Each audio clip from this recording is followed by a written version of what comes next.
Hello, everyone. Thank you so much for joining us today for a very exciting Costa Cruises webinar.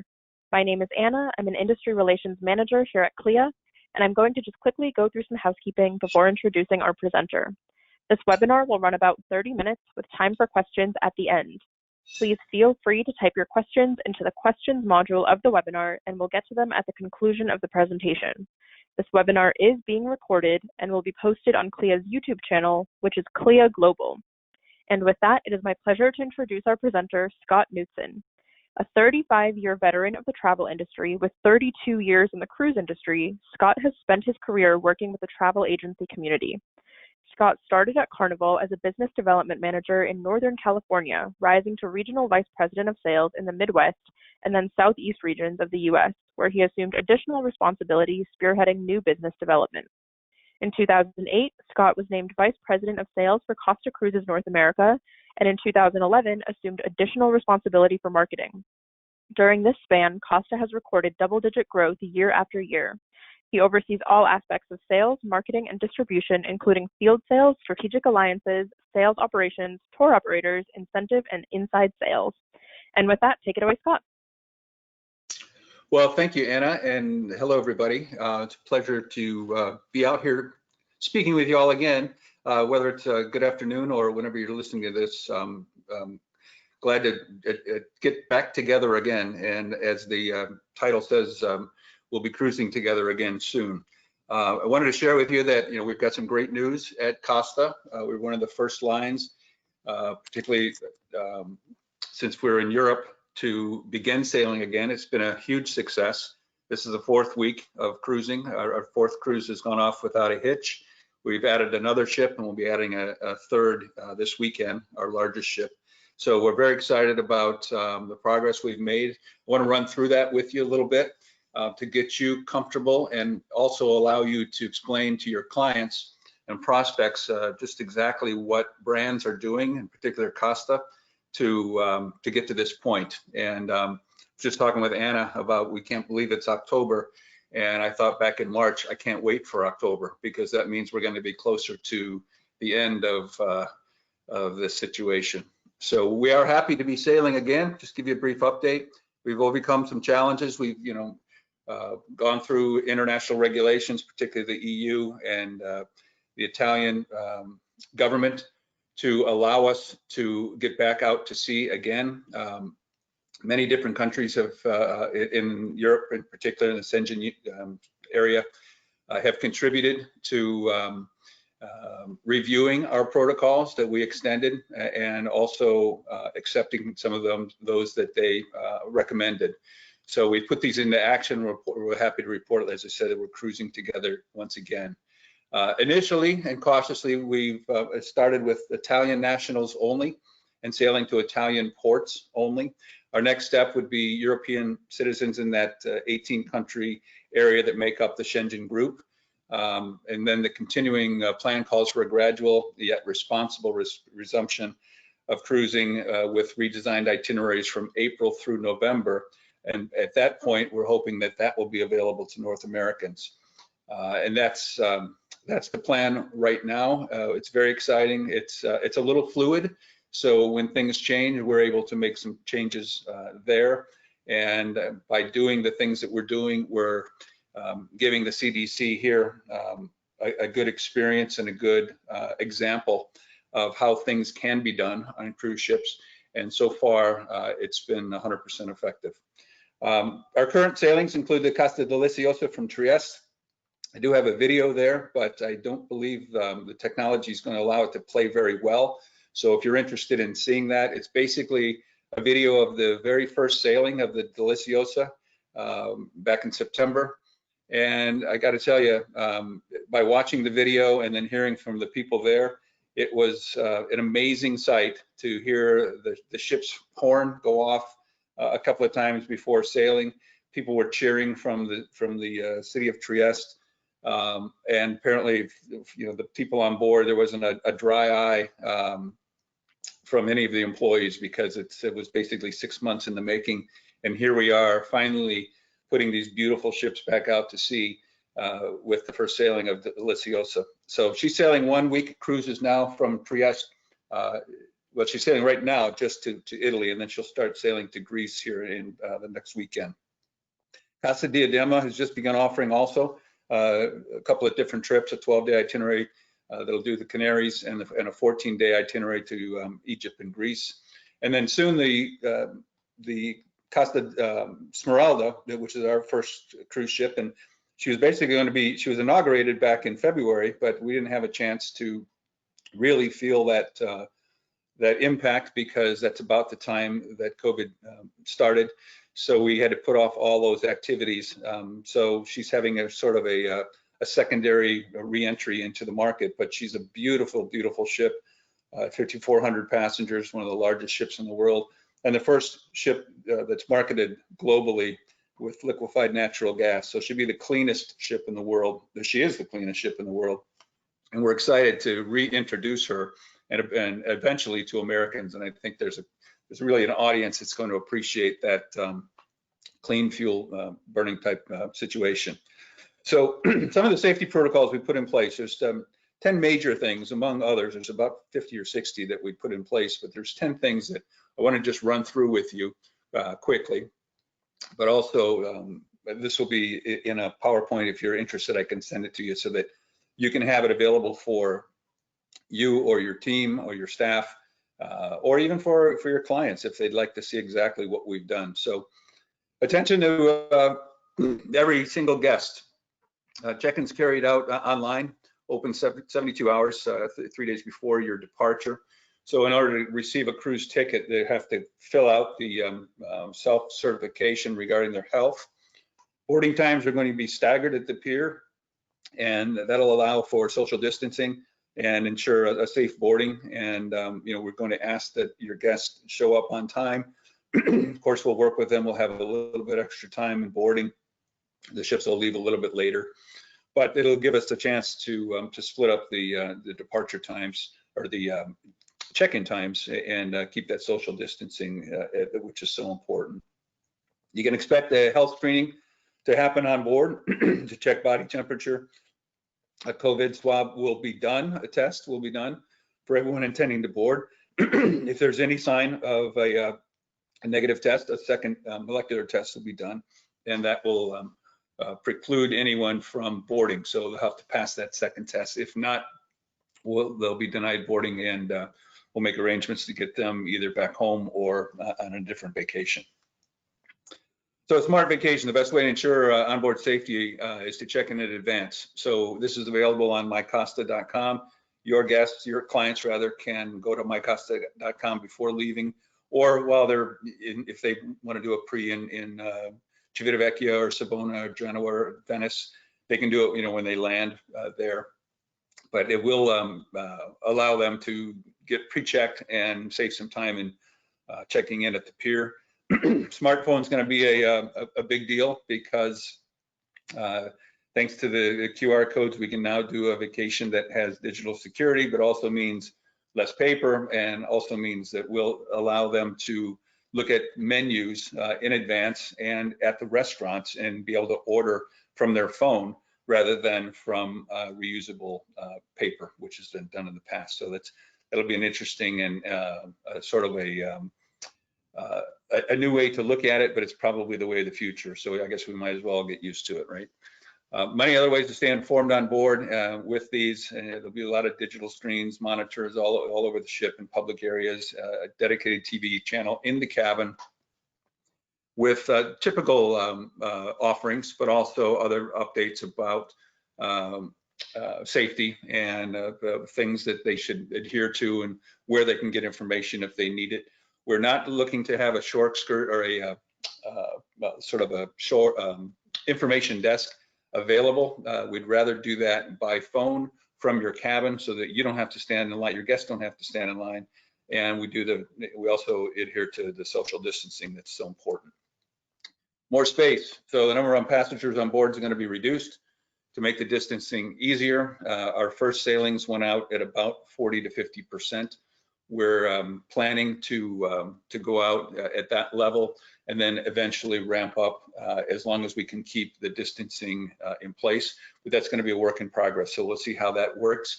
and whether we can get back to 100% is going to be determined based on how things evolve over the next 6 months, and it's probably going to take about that long. Common areas and other relaxation rooms have been remodeled so that they meet safety standards and are only accessible to a limited number of people at a time, including the pool. So there'll be limits on the number of people that can be at the pool, for example. The pool is not the highest demand area on a European cruise because you're there to see Europe rather than sunbathe, but it is it's always an important part of a cruise. So that's one of the areas. Also in the dining, or the dining plus the entertainment areas, and I think we'll get into that a little bit further. We'll do more shows with less people per show, so we can allow for spacing there as well. Lots of signs in the high traffic areas, and it'll be easy to direct people around with directional signs, et cetera, in high traffic areas. Just as on land, when in public areas, while on board, masks will be worn, must be worn. By doing this, we're hoping to again conform to the protocols that have been put in place. Hand sanitizers will be increased tremendously all over the ship. We've always had hand sanitizers in public areas, but obviously these are going to be increased. And the crew will have the necessary equipment 100% of the time to make sure that they're always following the protocols. Our restaurants are going to be set up to welcome you in the best way while respecting social distancing. So to ensure this, we ask that you sit at tables with travel companions from either from your cabin or that you've been together with in your booking. Otherwise, we'll try to separate guests as best we can so that there's distancing at each table. You can also access the restaurants at a little bit more at your leisure. So we have extended times to allow for the distancing and the extra time that it'll take to make sure that we keep people at a safe distance while still serving the whole ship. Now keep in mind, if you're at 50%, it should alleviate any wait times, but we will still increase the for breakfast and lunch times and dinner to some extent, so that there's no risk or a feeling of being rushed in order to get to dining. The scanner QR code that I mentioned, you'll find at tables. They'll be in the bars, restaurants. They can check menus in advance. They can look at drink menus. We're not planning at this point to have bar stool seating, for example, at the bar. So rather than sitting at the bar elbow to elbow, those will be corned off, and the bartenders will take your order and deliver them to you. So in essence, you're getting the guests will be getting a better service, a higher level of service, and that'll be in line with our protocols. By changing our entertainment, we've designed several more shows per week, so it'll allow everyone to have a chance to enjoy a show, but still have distancing between each other unless you're in the same party. Same thing with the fitness room, casino, the spa, and I mentioned the pool. We'll have limits there, but we'll also have extended hours, so that with the reduced capacity on board, then the extended hours, we believe it's going to be it's actually going to be more of a premium experience than an upscale contemporary. We consider ourselves upscale contemporary, but in this case, you may be feeling more like a premium or luxury experience because of the spacing, et cetera. Even the kids will have an opportunity to still enjoy the squat club. Sanitized, obviously, many times a day, even though they're less accessible to it or probable to it. That will also be limited to a number of persons per time, and we'll increase those hours as well. On the tours, in order to protect the health and that of our guests and crew, going ashore would be only through pre-organized shore tours done by the company. Our buses are going to be sanitized after every use, before, during, and after. Social distancing is going to be guaranteed by reducing the capacity on board. So if a bus holds 52, for example, it may hold 20 to 25 going forward. They can get off, the guests can get off the ship independently, but we do recommend for safe excursions that they do take hours. There's going to be some movement on that, whereas rather than just be able to take assigned ship shore excursions, and they'll be varied and many more options now, where it'll give a more minimum option, and then the typical more extensive options. But that will give the opportunity in the future to also get access to some of the shores on board, ships on board shore. I'm sorry, the ships at shore, where guests want to go shopping, but they're not allowed to go into a store, for example.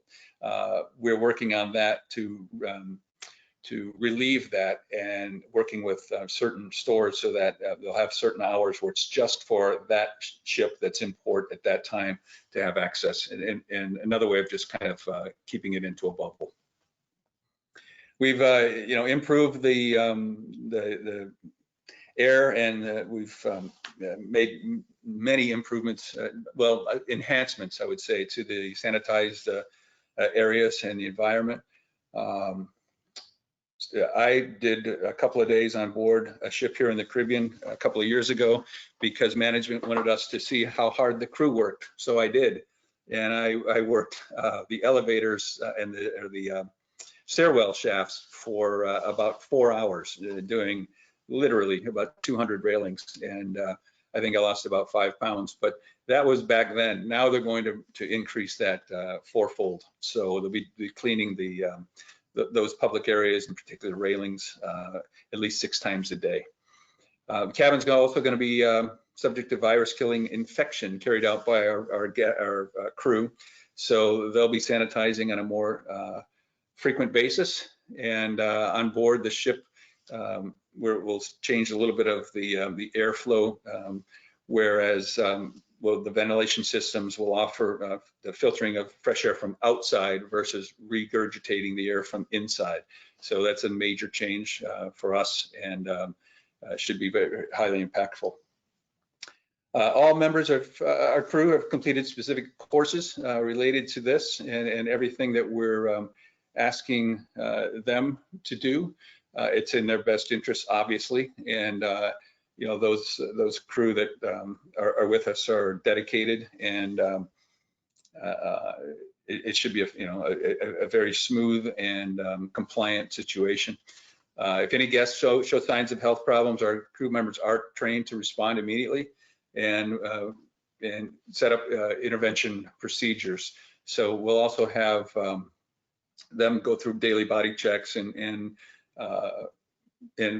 COVID checks, and we'll have areas of the ship, for example, that will be for quarantine guests. If God forbid a breakout does occur, we have areas of the ship where they can be quarantined until they can be disembarked. All of our ships have always had a medical center, with a full staff. That's going to be increased about 3-fold as well. So should be able to adjust and adapt to any situations that come up, and be ready for any possibilities. So that's a brief overview of what our protocols are, and as you can see from the results, they're working. It's a good template for the industry, and we're glad to share it with not only our Carnival Corp family, but also the entire industry, because what's good for us is good for, what's good for the industry is good for us. So we're all working together on this to make sure that we do all the proper things to make sure that cruising is the safest way to vacation.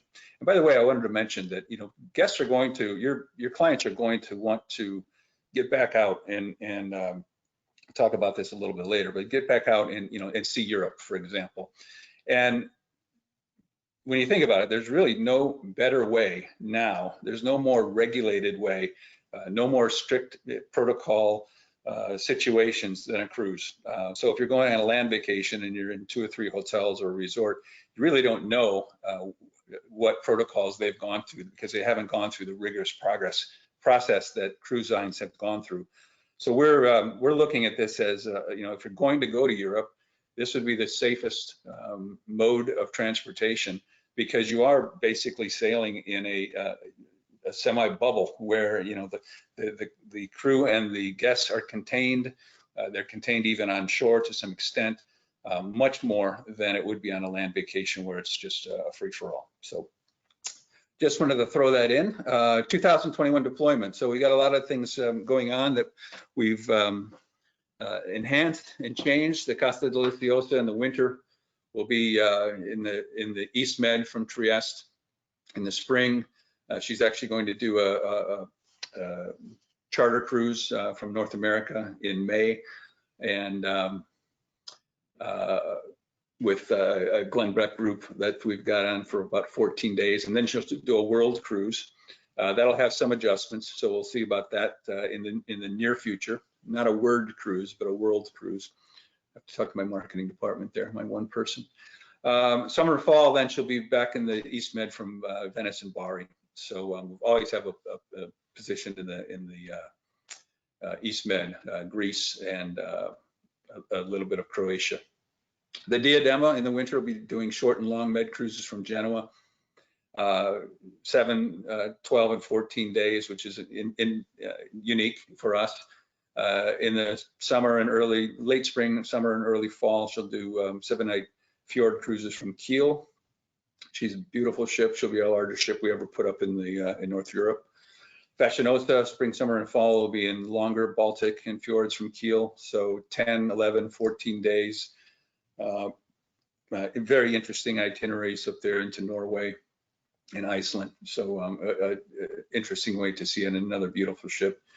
Fabulosa in the winter, she will be doing 7-night Caribbean in 2022. This is put off for 21. So this coming winter season, it would not happen. This would be the winter of like December of 21 through March of 22.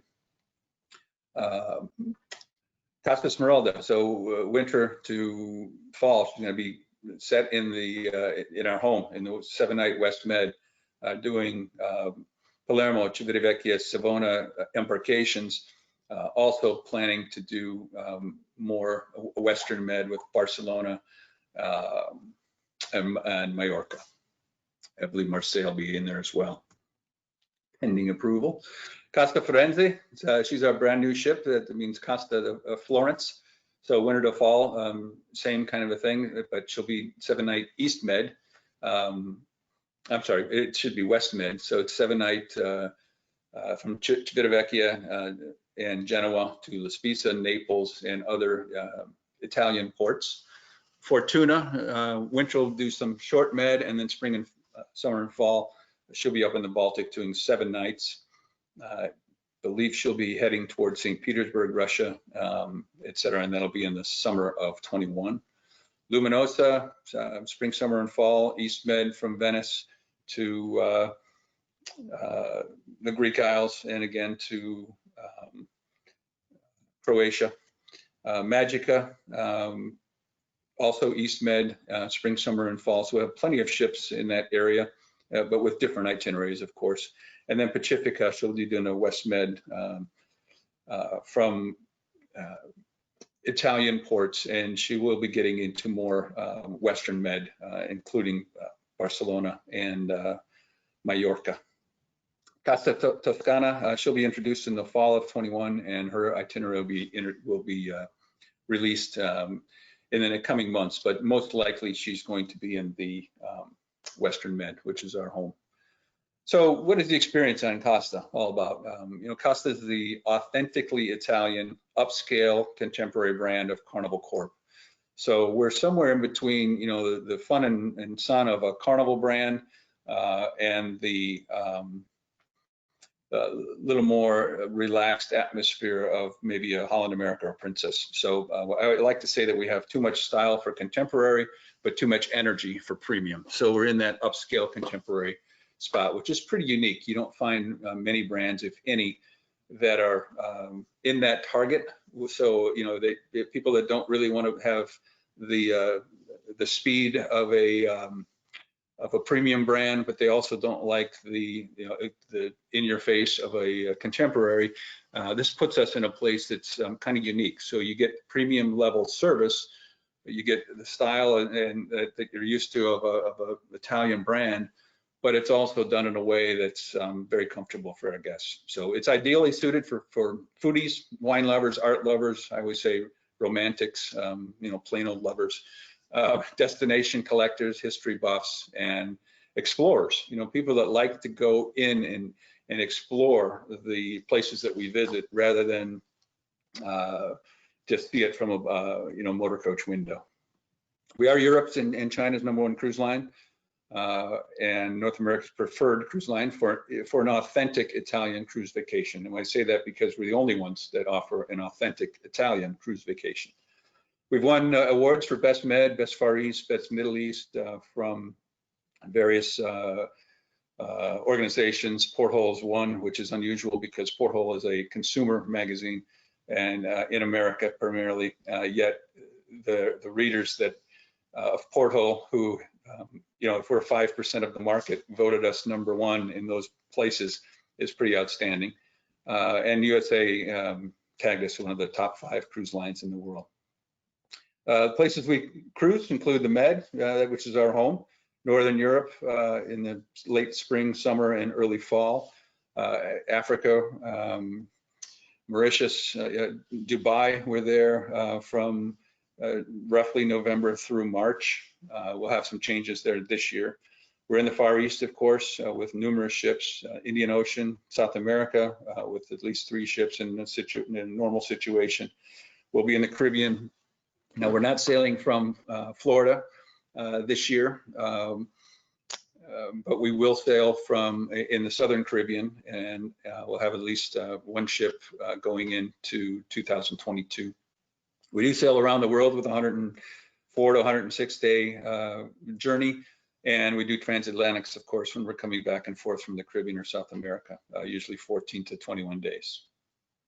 It's a warm, genuine, friendly Italian hospitality on board. It's the love, laughter of La Dolce Vita, the sweet life.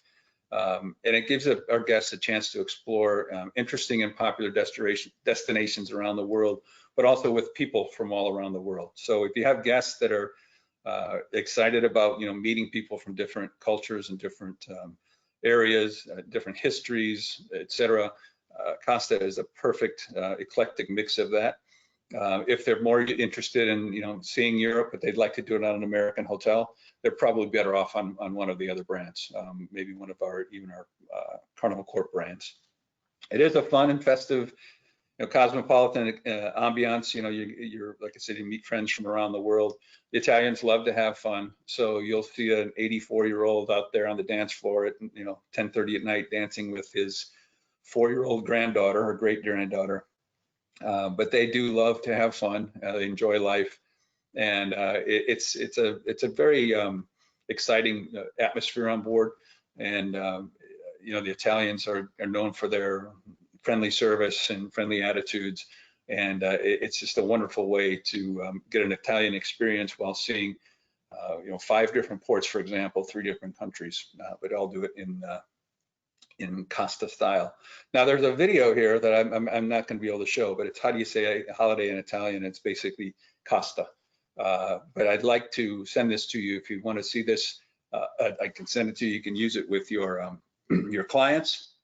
But just kind of give you the flavor of what Costa is all about. So we came up, we tried to figure out who are we a few years ago, and we're Italy's finest. We're Italy's only cruise line. So over the 70 years, our brand has been the ambassador for Italian style, for passion, style, quality, and hospitality.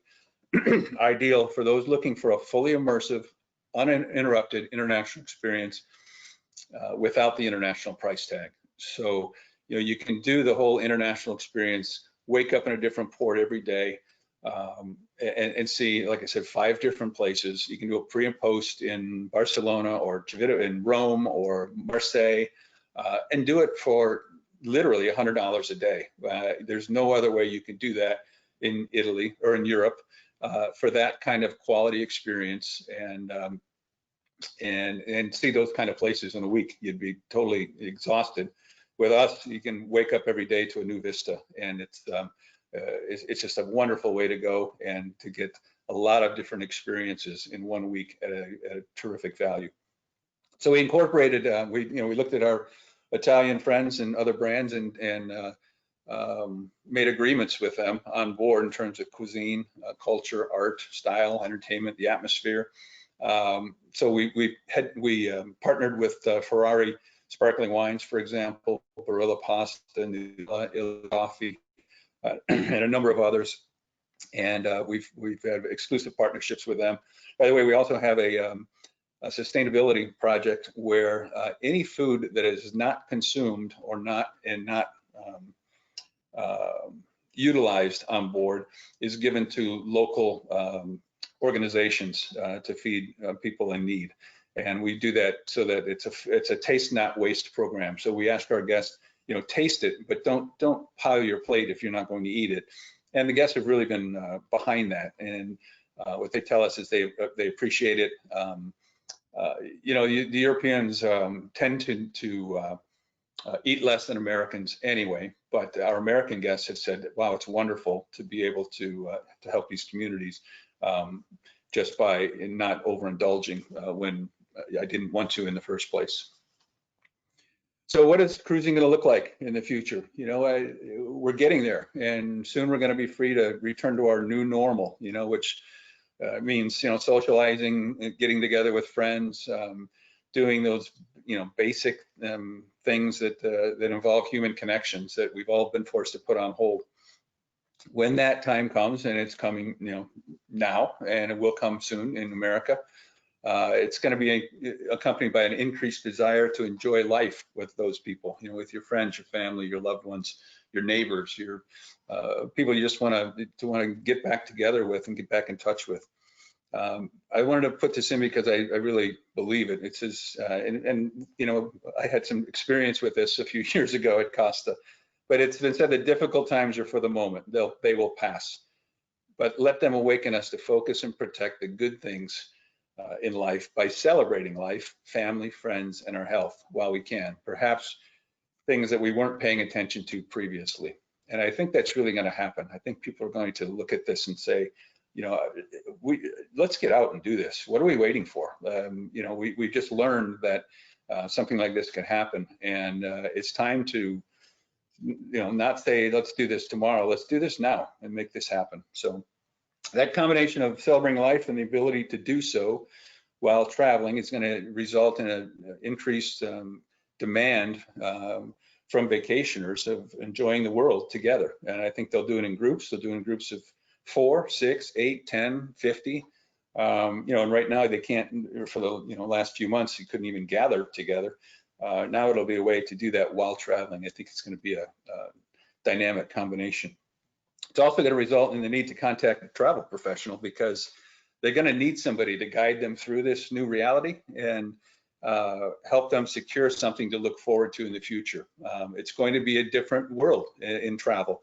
So air transfers, hotels, assurances from you, the travel professional, I think is going to be more valuable and critical than ever. So I think, be there for them and take advantage. As I say, after all, and I truly believe this, especially now, all people really need is something to look forward to. So be there for them, be their advocate, be their assistant, be their hero, and you'll get them back to you over and over again.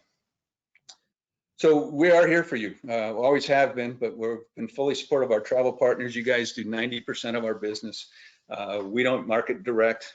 We don't have the resources or the desire. So we really depend on our travel agents to tell our story.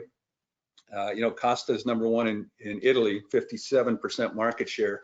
Here it's not the same. Our sisters enjoy that position, not quite 50%, but maybe the 3 of them combined. But we've always depended on our travel agents for well over 90% of our bookings. So in order to show our appreciation, we are keeping commissions where they were in 2020, even though production obviously was far off, but to no fault of you. So we're keeping those levels the same for 21. Any canceled bookings and future cruise credit bookings, we protected the commissions on the canceled booking, and we're also going to pay a commission on the rebooking, number 3 there. So we'll be paying basically double commissions for those who were affected by the cancellations. And then we're working with guests, to issue these FCC vouchers and provide a refund option. That's ongoing. Most of them are done, but it's an ongoing process. So if you have any questions about that, we're here for you. Go to our website, costacruises.com, or call our office in South Florida at 1-800-GO-COSTA, and they'll be happy to help you, assist you finding whether it's a credit or a refund, or making a new booking and going forward. So if you have any questions, I'd be glad to take them now. I do want to thank you, grazie mille, for attending or for listening to this when you could. And just know that we're here for you. Costa is a proud Italian company.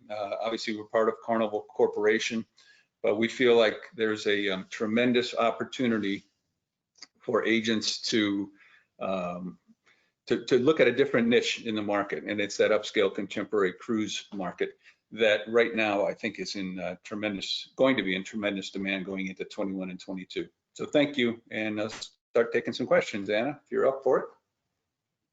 Perfect, thank you. We do have some questions coming in, and I'll encourage everyone to keep them coming. Our first ones, we have a few questions about the Caribbean. Pamela is wondering if the Caribbean can be combined with other destinations, and if so, which ones? That's a good question. So it can, but it can be combined with a transatlantic right now at this point. So you can either board in the Caribbean, which would be Southern Caribbean, Guadeloupe, or Dominican Republic. You can sail then in the Caribbean for 7 days, and then you can cross over to Europe and end up in Barcelona, Marseille, Rome, or Venice on certain sailings. So you can go from 7 days to basically 30 days all in. And we have quite a number of people. We have about 600-700 people per voyage that do that sail over that way, or they come the other way. They fly to Venice, spend a few days, hop on a ship, and they do a little bit of East Med, West Med, do a 5 or 6 day crossing, and then do the Caribbean, and then fly back home to the US. So yeah, it can be done. Okay, great. Our next question is from Gabriel, who is wondering if there are any special shore excursion tours for families, groups, or bubbles where social distancing is not required.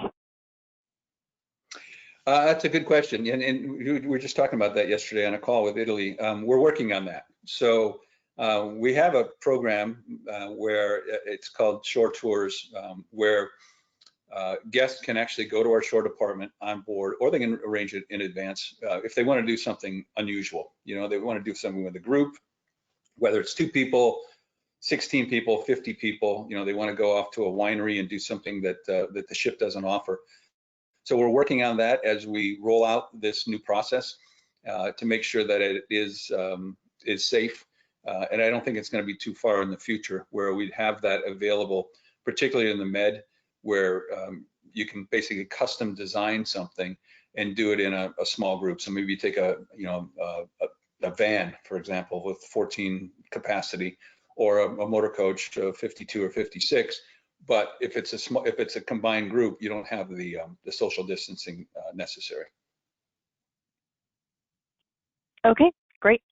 And circling back to our first question, when is the first transatlantic to the Caribbean this winter? Well, unfortunately, we're not able to come to the Caribbean this winter. So we've postponed that until 2021-22 season, which would be December of 21. And at that point, you'd have an option in November to sail from the Med to the Caribbean, or to sail back in like the first week of March back from the Caribbean to the Med. But that's because of the situation that's ongoing here with certain ports, we weren't able to commit to that. So and getting over here and getting back for Americans, for example, in the current air situation, made us have to make a tough decision to postpone that. Okay, that makes sense. And our next question from Pamela, she is wondering if you can speak to groups and group travel. Hey, Pamela. Yeah, absolutely. In fact, we just got off a call just before this about groups. We're revamping our group policy.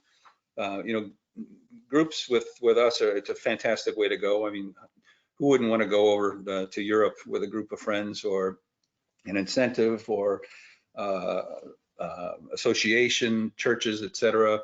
People that want to see different sites, just want to go have fun together. So we're revamping our group policy. We'll be introducing it, and I'll send this to everybody on this list in the next week or two, our new policy. So it's going to be reduced rates on the price, amenities that you can choose with points, TCs that you can either enhance with the points commission or upgraded commission if you enhanced commission if you want to choose that. Onboard credits to use any way you'd like, and a drink package that will include. So there's lots of opportunities for groups. We love groups. We do a large amount of groups every year, and anything from, like I said, all those types of groups to kosher to boy, we've got a Glenbeck charter, for example, 2,200 people that are going to do their thing. So we're very excited about our group program and increasing that going into 21. I'll get that stuff out to you guys soon. Great. Our next question is from Laura regarding safety. Do people have to test again upon reboarding from shore excursions or shopping? They don't test again, but they'll be temperature checked again. So unless they show symptoms, they won't be checked again on each reboarding.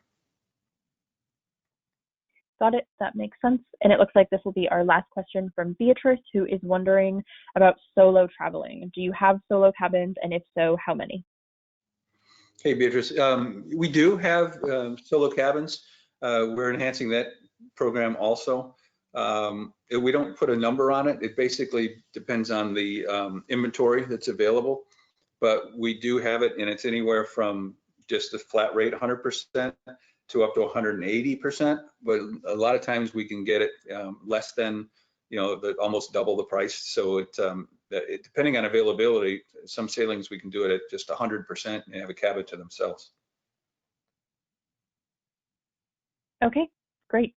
And those are all of our questions. So thank you everyone for joining us, and thank you, Scott, so much for all of the wonderful information. Hey, my pleasure, Anna. Thanks everybody. Ciao. Bye.